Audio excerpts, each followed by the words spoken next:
Hello guys, এদের অবস্থা খারাপ। বংশীর বেশি করে হ্যালো এভরিওয়ান, হর হর মহাদেব। তো সকল ভক্তদের জানাই শ্রাবণ মাসের অনেক অনেক অনেক শুভেচ্ছা। তো তোমাদেরকে প্রথমেই বলে দিই, পুরো ভ্লগটা শ্যুট করেছে কিন্তু আমার বর। যেহেতু আমার বর কোনোদিনও ভিডিওতে ভয়েস ওভার দেয়নি, তাই পুরো ভিডিওটা তোমরা আমার ভয়েসেই দেখো। চলো ভ্লগটা প্রথম থেকে স্টার্ট করা যাক।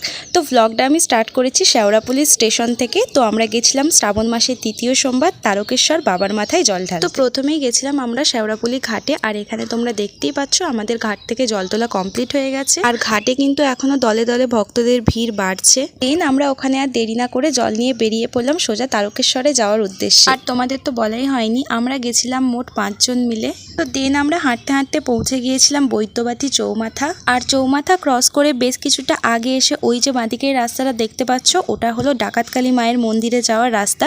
আমরা ওদিকে না গিয়ে সোজা রাস্তা ধরে চলে গেলাম সোজা সিঙ্গুর ব্রিজের ওপরে। আর ব্রিজের ওপর থেকে নিচে যে রাস্তাটা দেখতে পাচ্ছ, ওটা হলো ন্যাশনাল হাইওয়ে। বেশ কিছুটা এগিয়ে এসে ওই যে দেখতে পাচ্ছ, ওই রাস্তা হলো মায়ের মন্দির থেকে আসার রাস্তা। তারপর কিন্তু কিছুটা গিয়েই হলো কামারকুণ্ডু ব্রিজ। আর আমরা দেখতে দেখতে কিন্তু ব্রিজের ওপরে উঠে পড়েছি। আর লিটারালি তোমরা আমার পিছনের ভিড়টা দেখো, দলে দলে কিন্তু ভক্তরা এগিয়ে চলেছে মন্দিরের দিকে। আর ওই যে দেখা যাচ্ছে কামারকুণ্ডু স্টেশন। জানি না ক্যামেরায় কতটা আমি ক্যাপচার করতে পেরেছি, কিন্তু আই হোপ তোমরা একটু হলেও দেখতে পেয়েছো। ওটা হচ্ছে কামারকুণ্ডু স্টেশন। আর এই যে আমাদের দুজন ভক্ত, আচ্ছা তো এদের সঙ্গে তো তোমাদের আলাপ করানো হয়নি। এটা হলো বিশ্ব আর একজন হলো বংশী।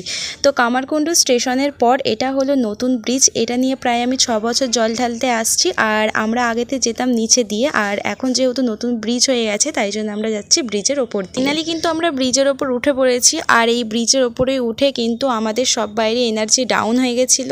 হ্যালো গাইস, এদের অবস্থা খারাপ। বংশীর বেশি করে অ্যাকচুয়ালি এই ব্রিজ থেকে আমাদের পার চলছিল না, কারণ আমরা নন স্টপ 19 কিলোমিটার হেঁটে এসেছি। তাই আর দেরি না করে ব্রিজের পরেই বসে পড়েছি একটু রেস্ট নেওয়ার জন্য। এখানে কিন্তু অনেক ভক্তরা মানে বিশ্রাম নিচ্ছে, আর অনেক ভক্তরা কিন্তু দলে দলে এখনো মন্দিরের দিকে এগিয়ে চলেছে। আমরা বেশ কিছুক্ষণ রেস্ট নেওয়ার পর আবারও হাঁটা শুরু করলাম। আর হাঁটতে হাঁটতে কিন্তু আমরা কাশী বিশ্বনাথ মন্দিরের কাছেও এসে গেছি।